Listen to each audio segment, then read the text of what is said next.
Hola, ¿qué tal? Estamos ante un nuevo video, un nuevo libro, una nueva review, o tal vez unboxing, pero bueno, en este caso no. Vamos a hablar de El Supremo Bien y el Supremo Mal de Cicerón, que ya les voy diciendo que me parece una obra un poco superficial, no es una obra profunda. Sin embargo, tiene sus atractivos, tiene ciertos aspectos donde llama la atención. El estilo de Cicerón es muy, ¿cómo poder explicar? Pulcro, es un poco juguetón, sin embargo, tiene algunas carencias, las cuales yo voy a mencionar. Ya, primero, yo me he leído dos introducciones. Acá dice estudio introductorio de David Morán. Sin embargo, yo me leí también la de Biblioteca Clásica de Gredos, la que está hecho por el mismo traductor, por Víctor José Herrero. Y me parece mucho mejor el de Biblioteca Clásica porque está más acercado a lo que a mí me importa. A mí la biografía de Cicerón está muy bien, o sea, David Morán la expresó muy bien, pero yo quiero ver qué es lo que los demás autores pensaban sobre Cicerón. O sea, ver la historia del pensamiento sobre Cicerón, ¿no? Que es algo que hace Víctor José Herrero, ¿no? Sin embargo, obviamente que lo mejor es leerse las dos, ¿no? Leerse la de Biblioteca Clásica de Gredos, que es esta, que la tengo acá, la Biblioteca Clásica de Gredos, y leerse la de Grandes Pensadores, y tener ambas, ¿no? Tener la biografía y tener qué opinaban otros autores, eh, ¿qué más? El valor de su filosofía, cuál preferencia tenía Cicerón filosóficamente hablando, que acá se ve muy bien cuál es. En el libro 5 se explica muy bien cuál es. Explicar por qué el título, entre otras cosas, ¿no? Bueno, primero hay que decir, ya yendo al libro, ya dejando esta introducción de en qué me he basado para hablar de esto, es, primero que Cicerón ha sido muy maltratado, según Víctor Herrero, obviamente, ¿no? Porque Víctor José Herrero, porque muchos lo criticaban severamente, señalando que tenía un temperamento de periodista, obviamente refiriéndose en el peor sentido del término, ¿no? Que era inconcebiblemente pobre en ideas. Wow, decir que Cicerón es pobre en ideas. O sea, la verdad es que sí, un poco. Lo entenderán por qué. Pero obviamente hay cosas que se puede rescatar, ¿no? Otros estudiosos lo valoraban como el gran mediador de la filosofía griega llevándose hacia la romana. ¿Por qué? Porque Cicerón tradujo muchas obras, sintetizaba muy bien. De hecho, estas son las cosas que vamos a valorar más de Cicerón para hablar de él, que es un muy buen sintetizador. Puede resumir muy bien, esto es un halago que se le hacía a Nietzsche, ¿no? Que podía resumir muy bien cosas que a gente le tomaban 1000 páginas, él podía resumirlas en un aforismo, ¿no? Y igualmente Cicerón me parece que es muy buen sintetizador, ¿no? Ya lo mencioné. Bueno, hablando de sus motivos de su filosofía, para ello se tiene que hablar de la biografía. Cicerón escribió sobre filosofía en los últimos momentos de su vida, en su última etapa, por desgracias personales, desgracias políticas.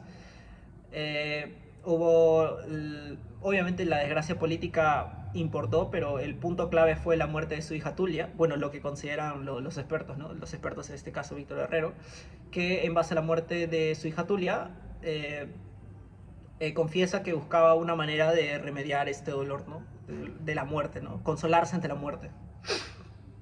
Así que una forma de explicar sus escritos, ¿no? Desde un punto de vista psicológico slash biográfico, que en la mayoría de casos no mucha gente toma en cuenta, pero para mí sí es importante, que básicamente buscaba por un lado un consuelo personal, o sea, escribir para no pensar o para pensar de una manera distinta cómo afrontar este detalle biográfico. Y otra cosa por educación, ¿no? Para educar a los ciudadanos a que sepan cuáles eh, son las formas de cómo deben desenvolverse en la República, ¿no? Penosamente ya la República va a caer y va a llegar el imperio, ¿no? Bueno, el valor de la filosofía de Cicerón para mí más que todo es desde un punto de vista, bueno, obviamente basándonos en Víctor Herrero, eh, desde un punto de vista traduccionista, divulgador y traduccionista.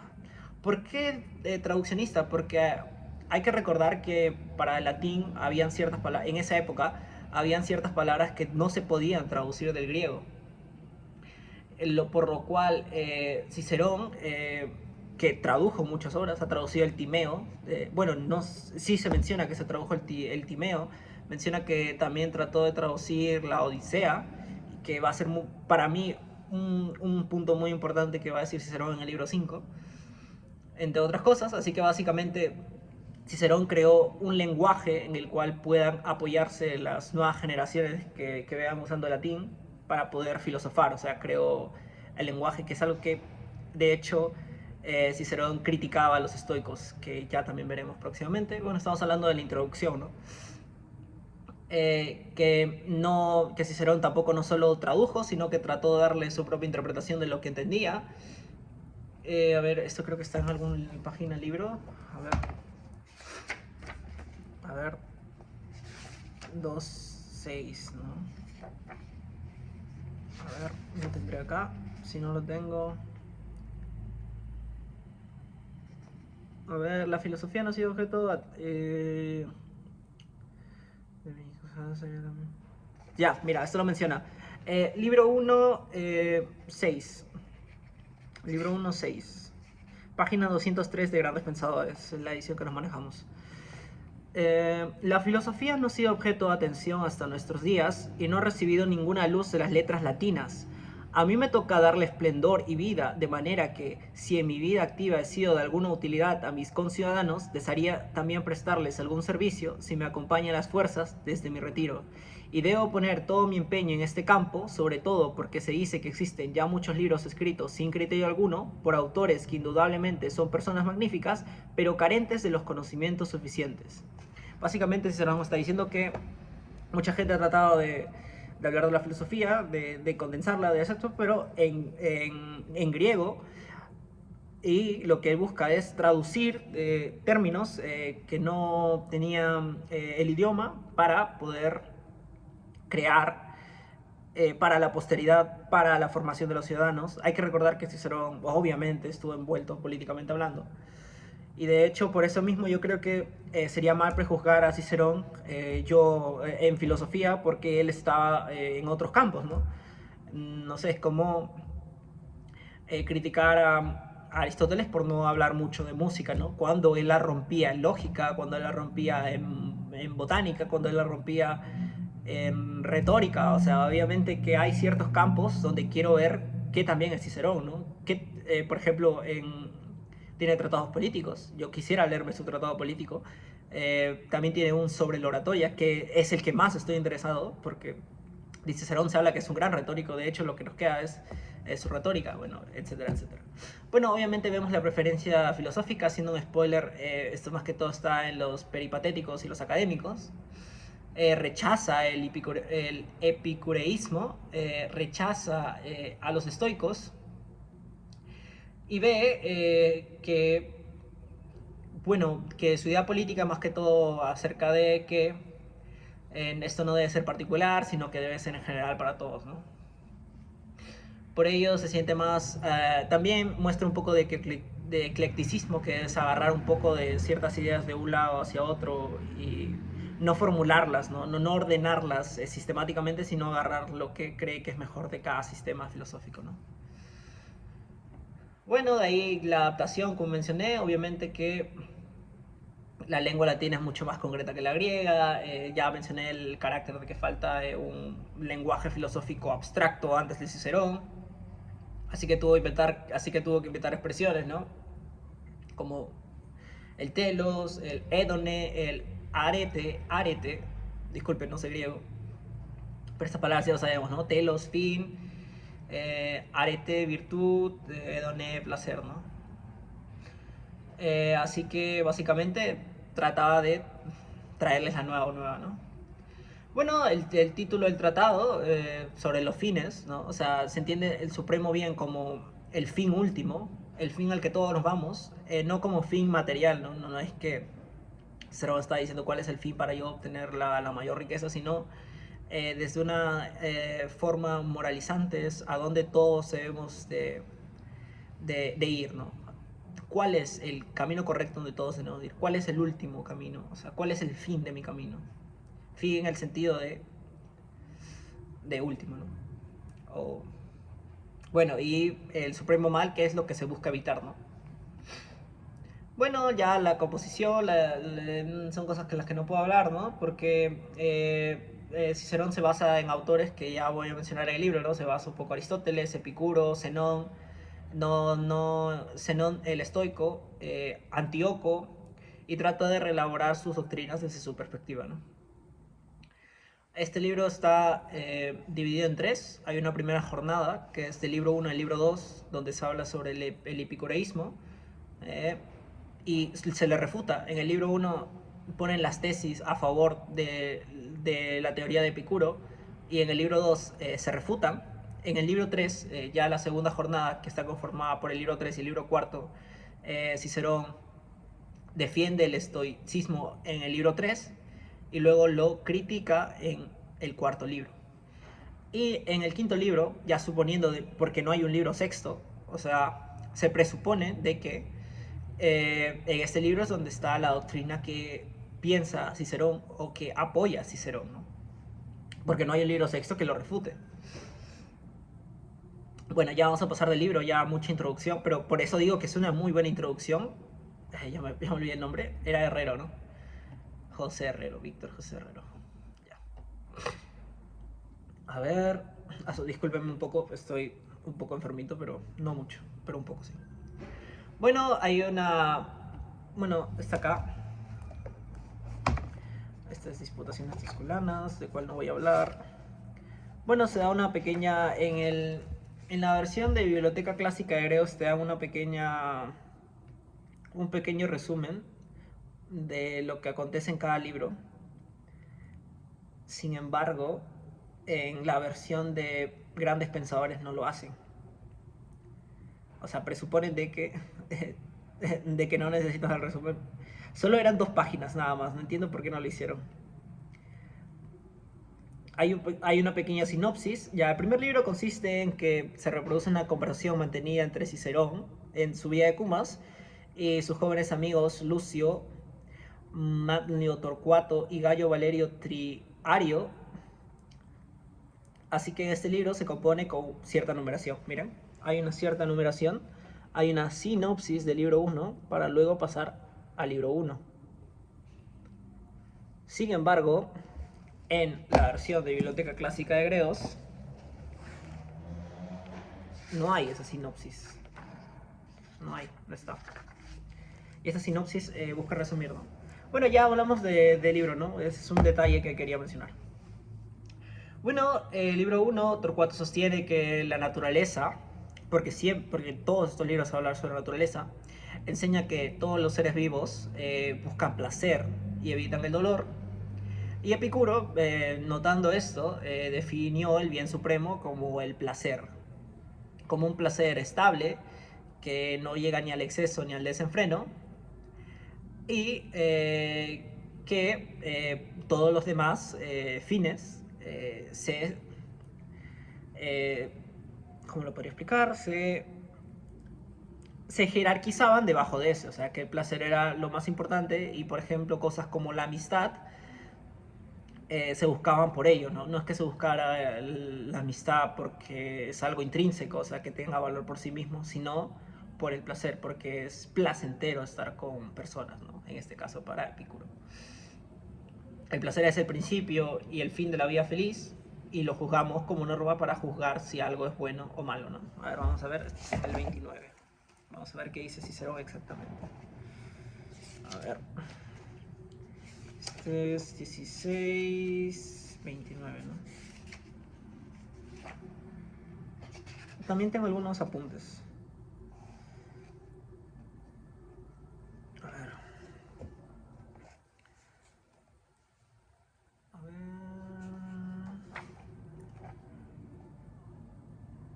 A ver, ya que está. Epicuro lo pone en el placer, al que considera como el supremo bien y como el supremo mal al dolor. Y esto determinó explicarlo así. Todo ser viviente, tan pronto como nace, busca el placer y se complace en él como el supremo bien, pero detesta el dolor como supremo mal, y en cuanto le es posible, lo aparta de sí. Esta es una teoría instintiva, ¿no? Que cree que el ser humano evita esto, ¿no? El dolor y busca el placer. Luego estas teorías epicúreas han sido formadas de manera distinta. Ya no el supremo bien es el placer. Epicuro no es, ya apartándonos de Epicuro, se menciona de que el supremo bien es la ausencia de dolor, que sería un estado negativo, que se llama, creo, si no me acuerdo mal, hedonismo negativo, ¿no? Y que básicamente también se mencionan las 4 virtudes. Bueno, ya mencioné. También se menciona uno que era vivir conforme a la naturaleza, que dará paso a lo que vendrá después con los estoicos. Y bueno, ello, ¿no? Se menciona eso del supremo bien. No, para mí Epicuro en el libro 1 no dice nada interesante. O sea, no dice nada que tú digas, wow, esto es sorprendente. Por ello digo que es un autor un poco superficial. Se menciona también una subdivisión, ¿verdad? Esto sí es interesante. Sobre los deseos. Sobre los deseos y lo necesario. Vamos con la cita para que ustedes entiendan. Mejor, un poco mejor. ¿Qué hay en efecto más útil o más apropiado para vivir felizmente que aquella división de los deseos que estableció Epicuro? En la primera categoría incluyó los deseos naturales y necesarios, en la segunda los naturales pero no necesarios y en la tercera los no naturales ni necesarios. Lo característico de tales deseos es que los necesarios satisfacen sin mucha fatiga ni mucho gasto. Tampoco los naturales exigen mucho, porque la naturaleza misma tiene dispuesta ilimitadas las riquezas con las que se conforma en cambio para los deseos vanos.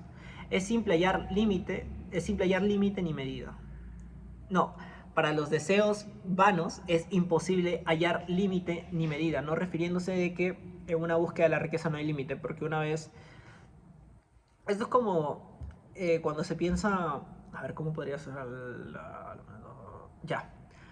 La riqueza no tiene límite porque uno siempre puede pensarse más rico. O sea, no sé, digamos que la persona más rica tenga $1.000.000, digamos, para poner un número, ¿no? En ideas. Tú siempre puedes pensar en 1.000.001, 1.000.002, 1.000.003, 1.000.004.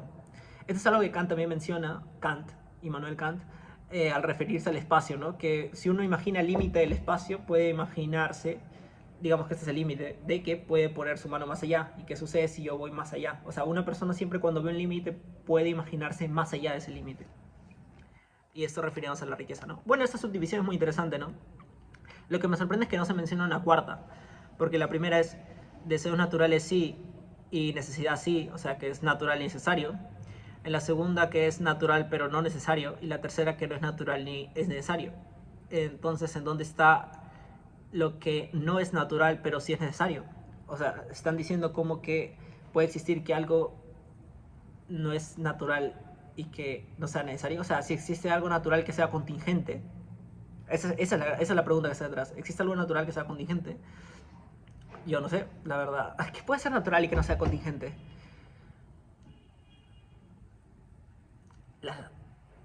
Las leyes físicas podrían ser. O sea, nosotros establecemos de que las leyes físicas no van a cambiar. Pero, ¿qué es lo que permitiría que no cambien? Esa es la gran pregunta. De hecho, es la gran pregunta que se hace Quintín Millasuyos, ¿no? en su libro, Más allá de la finitud. El gran problema de Hume, de que si las leyes físicas son necesarias. Que si las leyes físicas no podrían cambiar. O sea, si no podrían cambiar justo de acá a 1 segundo, 2 segundos y yo empiezo a flotar, porque se fue la ley de la gravedad. Puede ser, ¿no ves? Acá hay un apartado muy importante, ¿no? Ya. Bueno, estamos en el libro 1. De verdad, también acá tengo una nota. De la nota 65, que es que no sabía que Epicuro recomendaba bueno, no sé si puedo decir la palabra, ¿no? Pero ustedes entienden, ¿no? La automorición. La automorición, si la vida era intolerable o con una enfermedad incurable, ¿no? Bueno, de ahí, ¿qué más? Bueno, también se mencionan los 4 valores cardinales. Se menciona la sabiduría, la justicia, la templanza, la fortaleza. También algo importante es que Epicuro despreciaba la dialéctica. Es algo que también me sorprendió. Porque tiene un poco de sentido, ¿no? Siempre decimos, ¿no? Que uno vive más feliz ignorantemente, ¿no? Porque para Epicuro esto no... Bueno, para la reinterpretación de Cicerón de Epicuro, esto no servía para aumentar la felicidad, ¿no? ya hablé sobre la amistad y ahí muere, ¿no? Ya. Vamos al libro 2, la crítica de la refutación de Cicerón hacia el epicureísmo. Y vamos. La mayoría de críticas que Cicerón va a hacer a todos los sistemas filosóficos es usando el sentido común. Para él es algo que luego voy a explicar de una mejor manera, pero ya haciendo los spoilers es que para Cicerón hay ciertas cosas que se ven mal y se ven bien según la opinión de la mayoría. Muy republicano de su parte realmente, ¿no? Pero bueno, ya vamos. A ver, primero pone ejemplos particulares de héroes romanos, de Regulo, y los pone como dijeron, oye, estos héroes han actuado como si el último fin fuera el placer. No, ellos veían de que había otro fin del cual se manifestaban, o bueno, del cual actuaban, y por lo cual se les considera buenas personas, o personas de honor. Bueno, menciona qué dignidad puede haber en una virtud que se reduce a ser sierva del placer, ¿no? Mencionando que lo único que nos lleva al placer es a ser esclavos de nosotros mismos, ¿no? Esta paradoja la menciona Platón de que uno es amo y esclavo de sí mismo, ¿no? Uno es esclavo de sí mismo porque hace cosas que naturalmente no quisiera hacer, ¿no? Por ejemplo, trabajar. Pero para tú mandarte a trabajar debes de dar una orden, o debes mandar a tu cuerpo una orden, o sea que eres amo y esclavo de tu propio cuerpo. No. Esta es una paradoja que menciona Platón, ¿no? Y ahora vamos al 25, ¿no?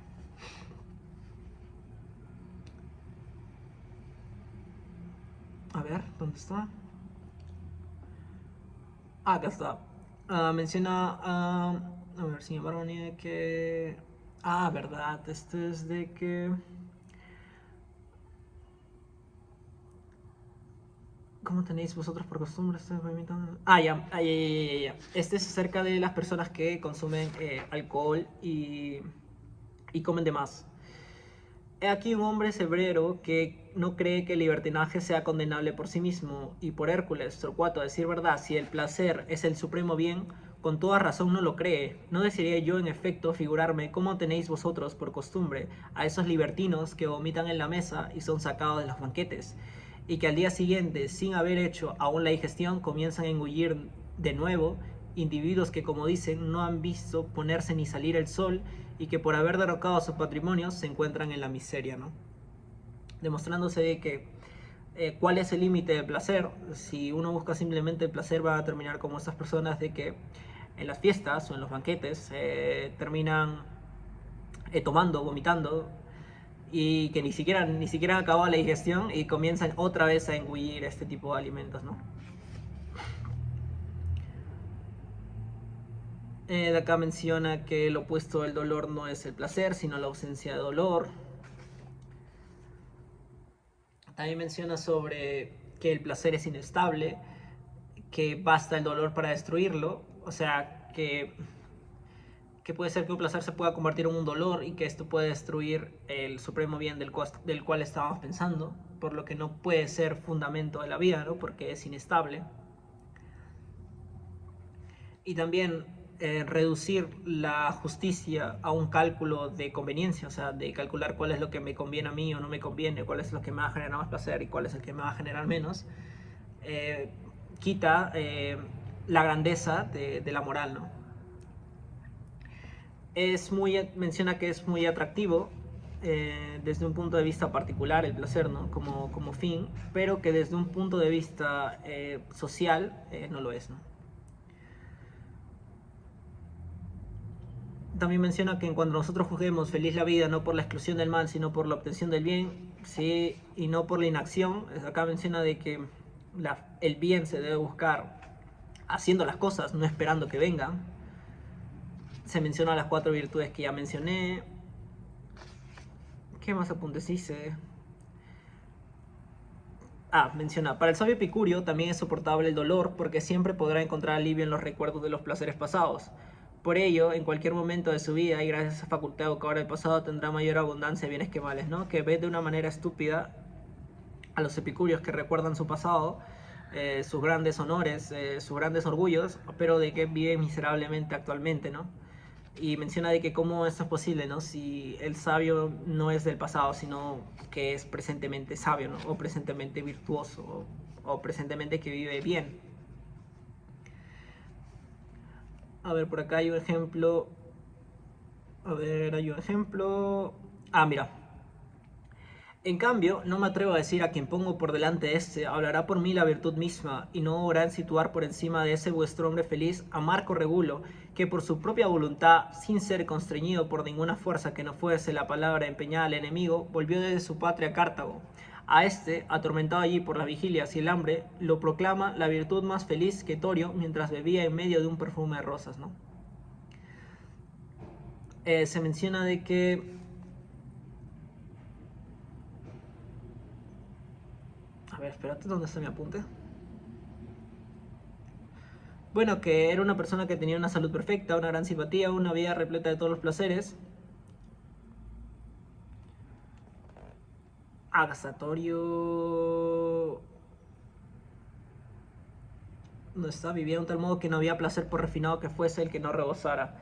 Ah, ya que era alguien, una persona ávida de placeres, experto, abundante en todos ellos, libre de escrúpulos religiosos, pero que era tan poco temerosa a la muerte que pereció en combate defendiendo su patria. No limitaba placeres según la división de Epicuro, sino por su propia sociedad. Cuidaba, sin embargo, su salud, hacía el ejercicio necesario para comer con sed inhabre y tomaba los alimentos que fueran a la vez muy exquisitos y muy fáciles de digerir. Y el vino atendía el placer y que no le hiciera daño.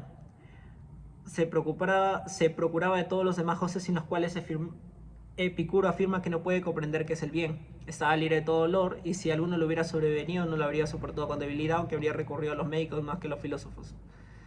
Para Cicerón, esta persona no era virtuosa porque aunque pudiera mantener sus placeres en control, aunque sea experto en ciertas cuestiones, y aunque haya hecho muchos sacrificios para su ciudad natal, no era virtuoso porque había personas aún en el ejemplo que eran mucho más virtuosas. O sea, básicamente mencionaba que aunque él era virtuoso, sufría placer, las personas que englobaban a más personas, o sea, que englobaban a más personas o que ayudaban a más personas, eran mucho más virtuosos que una persona que pudiera tener una vida contenta, pero que ayudaba solo a un círculo más pequeño. Es muy difícil de explicar. En realidad sí, ¿no? Epicuro sí puede afrontar ideas interesantes ahora que lo pongo. Menciona de que no hay epicuros que el epicureísmo no ha dado a ninguna persona honor. Ya mencioné los ejemplos. Y ya vámonos del libro 2, ¿no? Bueno, las críticas que más... Ya mencioné de... la crítica de la amistad, ¿no? Que si vemos a la amistad como simplemente placer, ¿cuál es el sentido de la misma? Porque una amistad puede ser placentera y placentera dependiendo de las circunstancias. También hay una crítica de que el placer en la mayoría de casos es siempre corporal, ¿no? Y que no va a cuestiones del alma, que es para él lo más valioso, y que también le criticará el estoicismo.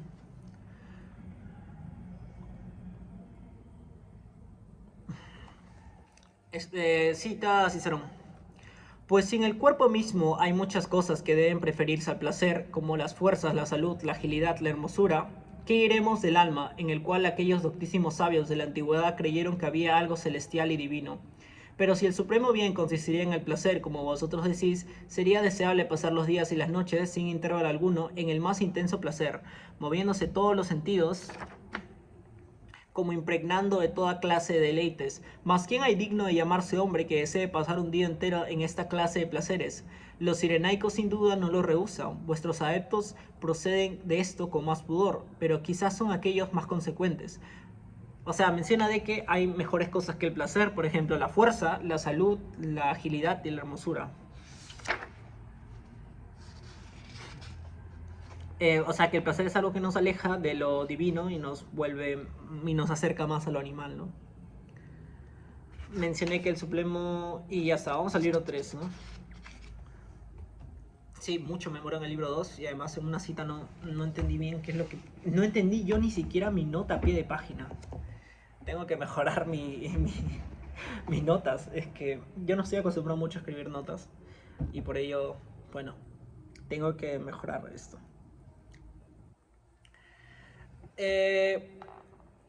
Ya. Obviamente Epicuro también distinguía los placeres entre el cuerpo y el alma, pero él le daba predisposición a los placeres del cuerpo. Y de hecho, Nietzsche, si no me acuerdo mal, menciona a Epicuro. Sí menciona a Epicuro. Pero creo que lo halagaba. Sí, creo que sí lo halagaba, si no me acuerdo mal. Ya. Bueno, de acá hay una exposición de Catón sobre cuál es el modelo de autoridad y expone la doctrina estoica, ¿no? El bien supremo es la virtud, entendida con vivir conforme a la naturaleza racional. Solo la virtud es buena y solo el vicio es malo. Y todo lo demás es indiferente. Es importante esto. El sabio es feliz incluso entre tormentos, porque su felicidad no depende de bienes externos.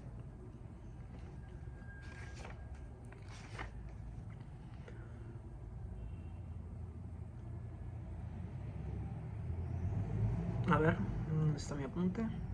Bueno, a ver. Ya, bueno, voy a improvisar un poco porque realmente entender mis notas creo que debería escribirlas mejor, pero bueno, voy a explicarlas yo por mí mismo. A ver, lo que yo entiendo de la parte de Cicerón explicando a los estoicos es que primero, ya mencioné que el supremo bien es la virtud, pero ¿qué se refiere con vivir conforme a la naturaleza? A ver, racionalmente. Lo que explica Cicerón sobre los estoicos es que para ellos vivir conforme a la naturaleza es seguir el ritmo y el flujo de las causas y efectos. Spinoza decía, porque para Spinoza no existía la libertad, que cuando una piedra cae, o sea, digamos que esto caiga, o cuando un objeto cae, ese objeto, cuando cae, pensará de que está teniendo la libre opción de caer, cuando realmente lo que sucede es que una ley natural hace que caiga. Así que, aunque nosotros pensemos de que realmente existe esta libertad, realmente no es una libertad, ¿no? Sino que son las leyes los que nos están llevando a decidir ello. Por lo cual, para los estoicos, vivir conforme a la naturaleza es vivir sabiendo de que hay leyes más allá de nosotros, hay una lógica, hay una física. De hecho, algo que yo siempre criticaba a los estoicos actuales es que solo hablan de ética cuando Zenón sabía muchísimo de física y de lógica, y que de hecho los estoicos fueron grandes creadores de sistemas físicos, de un sistema. Los estoicos tenían un sistema físico y también lógico, en los cuales ellos basaban estas ideas. Porque si tú crees que estás denominado por una causa y efecto, tienes que saber cuáles son esas causas y efectos. Y la verdadera libertad para los estoicos es entender cuáles eran las causas que los dominaban y qué era el efecto que daba en ello. Ahora, esta forma de vivir hacía de que los estoicos pudieran provenir de cualquier aspecto, ¿no? O sea, de que un estoico podía ser tanto o pobre como rico. Es algo que menciona mucho Marco Aurelio, bueno, ya estoicos tardíos, ¿no? Séneca. Sin embargo, algo que menciona Cicerón y muy importante es que Cicerón no, en su interpretación de los estoicos, no consideraba a los esclavos. De hecho, es algo muy interesante, ¿no? Que Cicerón no presentaba al esclavo como una persona que pudiera obtener esta virtud. Al referirse que todo lo demás es indiferente, es que todo lo demás no importa, porque lo único importante es vivir conforme a la naturaleza y todo acto que vaya en contra de ello no tiene sentido porque no aporta en nada hacia ti. El estoico se regocija de ser virtuoso dentro de sí mismo, no fuera de sí. El estoico no necesariamente tiene que realizar cierto acto o no, sino que su virtuosidad está dentro de sí. que el sabio es feliz aunque esté sufriendo la mayor tortura corporal. Y de hecho es una crítica que mencionará luego Cicerón, que el estoico está tan embarazado en las virtudes del alma que se olvida de las virtudes del cuerpo. ¿Por qué? Porque los estoicos se dieron cuenta de que son cosas que ellos no pueden controlar. Tú puedes controlar tu reacción, tú puedes controlar, bueno, entre comillas, ¿no? Entre comillas, ciertos actos, ciertas cosas, pero la fortuna o, o lo infortuno de ciertas situaciones, voy a quitar el sonido, de ciertas situaciones, no las puedes tú controlar. De hecho es algo que menciona eso. O sea, el dónde hayas nacido no lo puedes controlar, tu genética no puedes controlar, entre otras cosas, por lo cual hay que dejar estas cosas de manera indiferente y hay que forjarnos, cultivarnos para ser alguien de virtud, ¿no? Esto es, en síntesis, lo que busca el libro 3, ver qué es la virtud conforme a la naturaleza. Vamos al libro 4. Sí, ahora lo estoy haciendo de improviso sin esto porque realmente yo hasta ni siquiera yo entiendo mis notas. Primera crítica de Cicerón al estoicismo. Si ya esta es una crítica para mí que no es tan buena crítica. Si ya en filosofía se usan términos rebuscados o muy difíciles de explicar, metafísica, por ejemplo, cosa en sí, cosa para sí, cosa en sí para sí, dialéctica, o sea, este tipo de términos que son muy complicados de explicar a una persona. Los estoicos llevan ello al extremo. De hecho, Cicerón menciona que Zenón no era un creador de significados. Zenón, recuerden, el primer estoico. No era un creador de significados, sino una persona que creaba términos. Mencionando también en apartado de que su forma de escribir y explicar sus doctrinas son una mierda, o sea, así decía Cicerón. Así que básicamente es una crítica retórica, ¿no? Es una crítica, ¿qué se le podría decir? Sintáctica, semántica. Luego hace una crítica de que aunque los estoicos se hayan versado en muchos campos, ya mencioné la física, la lógica, no se explayaron en la retórica. O sea, él es un retórico, no hablan de retórica, ¿no? Mientras que, por ejemplo, los peripatéticos sí, ¿no? O sea, Aristóteles tiene un tratado de la retórica hermosísimo. La boca de Cicerón expresa que Polemón afirmó que el... verdad, estas es las tres divisiones, ¿no? A boca de Cicerón expresa que Polemón afirmó que el supremo bien es vivir de acuerdo con la naturaleza, pero los estoicos dicen que esta afirmación significa tres cosas. Vivir aplicando el conocimiento de lo que sucede por ley natural, lo que explicaba, ¿no? Que quieren conocer la causa y efecto de todas las cosas. Vivir observando todos o el mayor número de los deberes intermedios, o vivir gozando de todas o al menos de las principales cosas que están de acuerdo con la naturaleza. O sea, es evidente de que la primera y la segunda no se llevan bien, ya que uno de los fundamentos importantes es que o se es sabio o no se es. O sea, para los estoicos o tú eres sabio o no lo eres. No hay un punto intermedio entre no serlo o serlo. Pero ¿cómo se podría vivir observando el mayor número de deberes intermedios si no hay un punto medio entre lo que es el sabio? Porque estarías afirmando de que habría un punto medio entre un deber intermedio, o sea, de entre saber y no saber. A su vez, otra crítica que hace es que Cicerón ve acertadamente que en los estoicos hay un salto de concepción. Entiende que si para los estoicos el supremo bien es vivir conforme a la naturaleza, ¿por qué hay un salto de vivir conforme a la naturaleza a vivir moralmente? O sea, ¿por qué vivir conforme a la naturaleza es moral? Como de A se va hasta Z. ¿Cuál es el enlace? Otra pregunta. ¿Por qué hay un privilegio del alma sobre el cuerpo? Entendemos que la mayoría de virtudes vienen del alma, bueno, desde las teorías que se manejan. Pero ¿por qué tampoco no tener en cuenta el cuerpo? Esto es una crítica nietzscheana al uso. Bueno, ya sabemos, ¿no? Que desde la interpretación de Heidegger, eh, Platón le daba un privilegio al alma sobre el cuerpo y Nietzsche le daba un valor mayor al cuerpo que el alma, ¿no? Y esto es lo mismo que dice Cicerón, ¿no? Porque hay una valoración ontológica mayor en el alma que el cuerpo si el ser humano es cuerpo y alma. Aunque yo critico a Cicerón acá también. ¿Qué entiendes por alma tú, Cicerón? ¿La forma del cuerpo? ¿La entelequía aristotélica? Y luego, ¿cómo es posible que la naturaleza abandone al hombre completo entendiéndolo como la unión en el cuerpo del alma? Aunque su definición de alma, lo que menciono, porque jamás la especifica. Sintetiza un silogismo usado en el capítulo pasado. Todo lo bueno es laudable. Laudable es que es merecido de honor, que genera honor. Todo lo bueno es laudable. Ahora bien, todo lo laudable es moral. Luego, todo lo bueno es moral. Pero esto no es correcto para Cicerón, porque la salud, la fuerza, la riqueza son cosas buenas, pero no necesariamente laudables.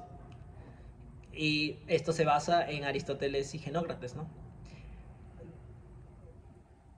Bueno, la salud sí podría ser laudable, pero no, la salud no es laudable en sí, sí, la salud no es laudable porque el estar sano, no estar sano, no es que genere honor, sino que es el, el estado normal de las personas, como algo que sea el estado normal necesariamente va a crear laudabilidad o va a ser laudable.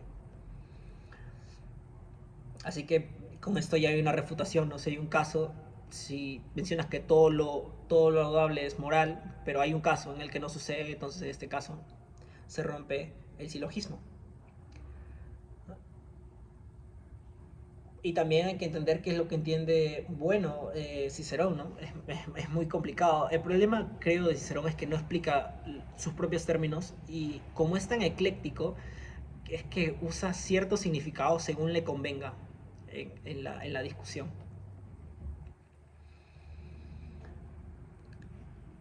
Menciona también que no es creíble que quien sufre tortura sea feliz, ¿no? Refiriéndose a los estoicos, como alguien que goza de una salud y a su vez que hay una rigidez, o sea, que la rigidez estoica de cómo se deben comportar las personas es poco práctica, por lo cual para la vida ordinaria, o sea, que no todos los seres humanos podríamos llegar a ese nivel de vida, ¿no? A ver, acá tengo una cita, vamos al libro 460.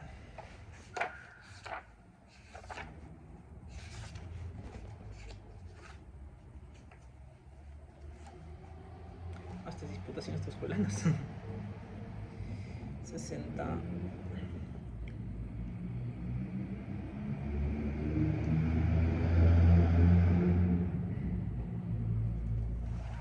En resumen, las cosas que se nos llama estimable, apetecibles y conformes a la naturaleza, aquellos las llaman bienes, y llaman vida feliz a la que contiene la mayor parte o las más importantes de las cosas que he mencionado. Zenón, en cambio, solo llama bien a lo que merece ser buscado por sí mismo y por su propia naturaleza, y solo considera vida feliz la que transcurre acompañada de la virtud. Refiriéndose a que hay bienes mejores y peores, pero entre estos bienes mejores y peores hay algunos que no los considera importantes, o bueno, que no son importantes. ¿Por qué? Porque los importantes son los que te permiten esta vida feliz, esta vida conforme a la propia naturaleza y esta vida que crea virtud, ¿no? Bueno, concluye, a ver, vamos a ver si tengo alguna cita que sea legible. Menciona al dolor. Mm, son todos... menciona que los que no son sabios son todos igualmente desgraciados. Los estoicos ciertamente comprendieron esta verdad que había aceptado sus predecesores, que los hombres manchados de crímenes y parricidios no eran más desgraciados que aquellos que llevando una vida moral irreprochable no habían alcanzado aquella perfecta sabiduría. A ver, en español. Si no hay un estado entre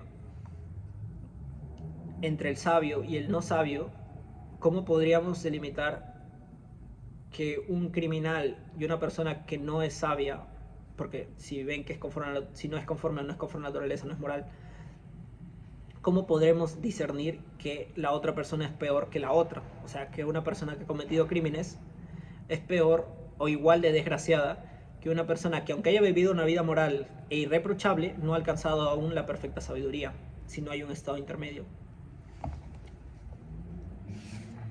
Esta nota estuvo un poco mejor.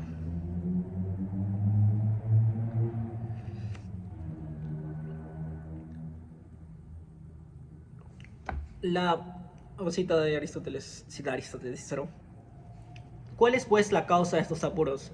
La vana ostentación al establecer el supremo bien, pues cuando se afirma que solo lo que es moral es bueno, se desdeña el cuidado de la salud, la atención a los intereses familiares, la administración del Estado, la ordenada gestión de los negocios, los deberes de la vida. Es preciso incluso abandonar esa moralidad misma con la que hacéis consistir todo. Que básicamente acusa de que si uno vemos la virtud, si solo lo moral es bueno, se desdeña, por ejemplo, el cuidado de la salud, que ya mencionamos que no es moral. La atención a los intereses familiares, o sea que si solo vemos que lo moral es bueno, se pierden ciertas cosas como la administración del Estado, los intereses familiares, los negocios, algunos deberes de la vida, y hasta podríamos perder la moralidad. De ahí no tengo más apuntes, sí, ahí ya creo que muere el libro 4. El libro más interesante es el libro 4 para mí, por ello creo que es el que más nos hemos extendido. Y vamos al fucking libro 5. Pisón presenta la síntesis. Hay que recordar que estamos en personajes, ¿no? Antíoco, Ascalón, Bruto, así se llama. Y bueno, vamos ya al libro 5. Pisón presenta la síntesis de Antíoco Ascalón, combinando elementos de Platón, Aristóteles y de la Academia Antigua. El supremo bien sí es vivir conforme a la naturaleza, pero integrando el cuerpo y el alma. Se reconocen algunos tipos de bienes. A ver, vamos. No, mejor vamos con los apuntes. Acá creo que sí apunte mejor. A ver. En cuanto a la forma de vida, la que más le agradó fue la vida tranquila. Refiriéndose a Teofrastro. Teofrastro fue más lejos a mostrar cuáles son en el estado los cambios de las circunstancias y las ocasiones en que hay que gobernar según lo exija la situación. En cuanto a la forma de vida, la que más le agradó fue la vida tranquila, dedicada a la contemplación y el estudio, la cual, por ser muy semejante a la vida de los dioses, le parecía la más digna de los sabios, ¿no? Y esta vez refiriéndose de que, otra vez Cicerón, de que lo más digno moralmente es acercarse a lo divino, ¿no? Refiriéndose a que si hay una semejanza a la vida de los dioses, es más digno del sabio. Se menciona una subdivisión importante entre los textos esotéricos, exotéricos y esotéricos con S, exo con X y eso con X, no, exo con X y eso con S, sobre el supremo bien por existir dos clases de libros, unos escritos en lenguaje popular a los que llaman exotéricos y otros más trabajados que dejaron en forma de notas. Parece que no siempre dicen lo mismo y a pesar de todo el conjunto de la doctrina no hay discrepancia alguna, al menos entre los que he nombrado, ni desacuerdo entre ellos. Un libro exotérico se refiere que es para personas que ya están versadas sobre el tema y por eso son exotéricos, o sea que pertenecen a un grupo seleccionado donde ellos tienen unos textos donde se dice, entre comillas, que es la verdadera concepción de sus ideas, o sea que son para los versados sobre el tema, y los libros esotéricos que son para todo el público, ¿no? Por ejemplo, se dice que Aristóteles tenía libros esotéricos, o sea, de literatura, de diálogos, que toda la gente podría acceder. Sin embargo, prefirieron los exotéricos, que son sus notas de clase, ¿no? También Cicerón, no sé por qué menciona esto, bueno, tal vez cita. Pues Aristóteles y a su hijo Nicómaco, cuyos libros sobre la moral cuidadosamente escritos se atribuyeron, es cierto, a Aristóteles, pero yo no veo por qué el hijo no ha podido emular al padre. No sé si Cicerón se refiere a que a que Nicómaco no pudo desenvolverse igual que Aristóteles, o sea, que no pudo llegar a ser un sabio como él, o si, no sé si por la traducción se está dando a entender de que Nicómaco escribió la Ética Nicómaco, ¿no? No entendí muy bien esa parte de Cicerón. Se menciona un poco de los estilos de ciertos filósofos. Se menciona el deleite, se menciona a Demócrito. Ah, ¿verdad? Demócrito se menciona en el libro 1. Sí, eso fue un poco interesante. Ya, bueno, ya fue. Se quedarán con eso. Ah, ¿verdad? Que Cicerón odia a los escépticos. Ah, menciona en contra de los epicúreos de que una de las formaciones principales de la naturaleza es que todo animal se ama a sí mismo y tan pronto como nace procura conservarse, porque la primera inclinación que le da la naturaleza para proteger su existencia es una tendencia a conservarse y a ponerse en las mejores condiciones posibles conforme a la naturaleza, a diferencia de los epicuros, ¿no? Que vivir según la naturaleza debe entenderse vivir según la naturaleza del hombre. Lo importante es que el hombre consta de cuerpo y alma.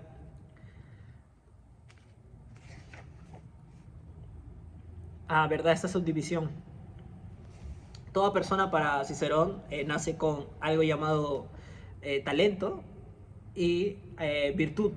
¿Por qué? Porque el talento es algo que se obtiene de manera involuntaria, o sea, que es algo otorgado. O sea, Cicerón quiere expresar de que el talento es algo involuntario, mientras que la virtud es algo voluntario, ¿no? Menciona también de que lo que se busca es el conocimiento de la naturaleza y para ello cita: hay que penetrar, pues, en el conocimiento de la naturaleza y escudriñar a fondo lo que ella reclama. De otra manera no podemos conocernos a nosotros mismos. Máxima esta que, por ser demasiado elevada para que pareciese provenir de un hombre, se atribuyó a un dios. Frase que está escrita en una piedra de Delfos, si no me acuerdo, que menciona Sócrates en la Apología. Ah, este es muy importante, y ya alejándonos del tema, es que en una de las traducciones, creo que es una traducción de Cicerón, la traducción es de Cicerón, donde vamos con de la Odisea. Oh Ulises, gloria de los griegos, ¿por qué no tuerces el rumbo de tu nave para oír la dulzura de nuestros cantos? Pues nadie ha surcado nunca este mar cerúleo sin detenerse primero cautivado por la dulzura de nuestras voces, y luego saciada la avidez de su espíritu con nuestras variadas armonías. Regresó al fin más sabio a las riberas de su patria. Nosotras conocemos la terrible guerra y el desastre que por voluntad divina Grecia llevó a Troya y todas las cosas que han dejado huella en el ancho mundo. Para Cicerón, en este extracto, lo que las sirenas le ofrecieron a Ulises no era en forma de, o sea, las sirenas con su voz creaban estos cánticos, ¿no? Que eran atractivos para las personas que pasaban. Sin embargo, lo que dice Cicerón es que estos cánticos no eran atractivos en forma, no es que hayan tenido un hechizo o que hayan sido de una manera que haya cautivado a Ulises, sino que las sirenas lo que le ofrecían a Ulises era la sabiduría, o sea, el contenido científico. Y bueno, esto que se debe tener en cuenta el cuerpo, de que debemos de vivir con la familia, con los amigos, con el amor, que la mayoría de ejemplos dados son utilizados al sentido común, para... Acá hay un salto, sí, acá menciona el salto.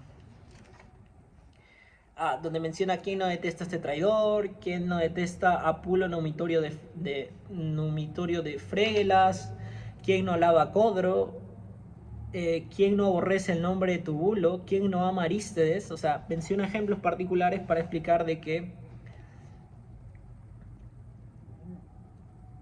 hemos nacido y hemos sido criados y educados para la gloria y el honor.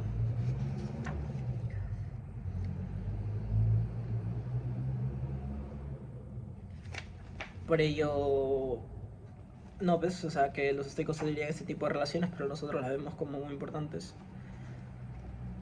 Ah, bueno, que la virtuosidad es propiamente moralidad, que la templanza es la abstinencia de los placeres, la prudencia es la elección del bien y el mal, sus definiciones de las cuatro virtudes cardinales. Ah, esta es una muy buena, sí. En cuanto a las cosas externas, tú mismo no les das mucha importancia, pero como estos son bienes del cuerpo, tendrás que considerar, sin duda, bienes las cosas que las producen, como los amigos, los hijos, los parientes, las riquezas, los honores, el poder. Date cuenta que no digo nada contra esto, lo que digo es que si hay males en los que pueda caer el sabio, ser sabio no basta para ser feliz. Y creo que con esto acabaré. Mm, A ver, vamos con una más. Si la pobreza es un mal, ningún mendigo puede ser feliz, aunque sea sabio. Pero Zenón no solo se atreve a proclamarlo feliz, sino incluso rico. El sufrimiento es un mal, luego un hombre crucificado no puede ser feliz. Ah, la palabra hombre crucificado sí, por eso yo la señalé. Ah, se menciona también el viaje de Platón a Egipto. Y bueno, con esto creo que ya lo digo todo, ¿no? Y si la virtud no produjera placer, ni siquiera una mano moverían por ello. Ha sido un gusto, este video es demasiado largo, no lo voy a cortar, mi orgullo no me permite editar. Espero que les haya gustado el video y disculpen si ha sido muy largo, pero realmente es que hablar de ese tipo de temas, y yo que decía que Cicero era un superficial, y creo que yo he terminado siendo el superficial. Así que ha sido un gusto, nos vemos y que suceda lo que tenga que suceder.